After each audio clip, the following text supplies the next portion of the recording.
Welcome to a tutorial in entering marks in MyedBC.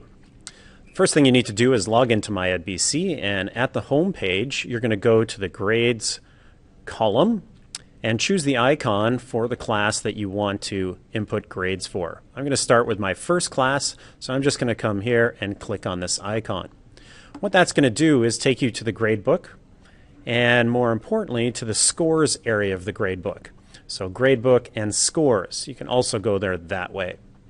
Two things you need to do at the top of the screen before you get started entering marks. One is going to grade columns. Instead of all, we want to post columns-term. And then the second one is under term. Make sure instead of all that it says Q2. Once that's been done, you're ready to start entering data for this class. Q2 grade is the percentage for the second term. So I'll type that in for this student, and then I'll move on to their work habit.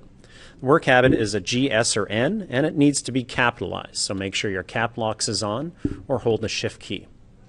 The third column is Q2 comments, or COM, and you're just going to click on the icon, and it pops up a dialog box. You then need to click on an arrow if you want to choose a comment from our comment bank. Once you've done that, under Category 1, we need to hit the pull down and choose General.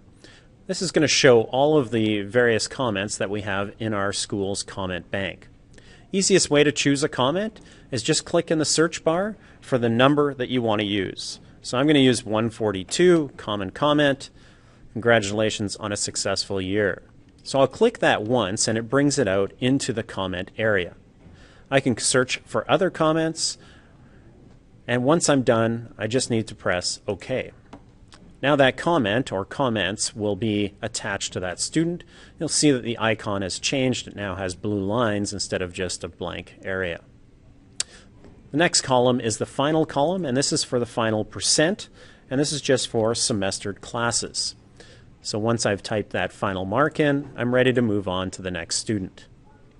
A couple little helpful tools. One is if I have something like a G and I know I'm going to be copying that down or typing in for the majority of my students, I can just take that selection and hit Control D at the same time.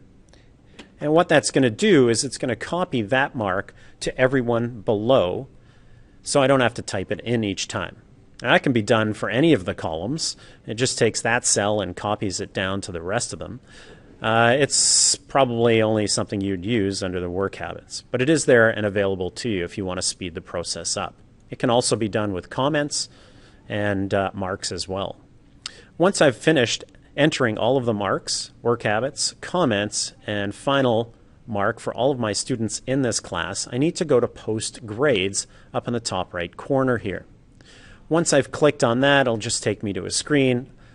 Press OK and just accept all the information that's there. We're sending our marks off to the office so that they can work with them there. Once I've done this class, I can just hit the pull down under classes and choose the next class I want to enter marks for. It'll bring up that class, do the exact same thing, Q2 grade for term 2, work habit, comment, and then a final mark if it's a semestered class. Again, remember to hit the Post Grades button once you're finished each of the classes. Good luck.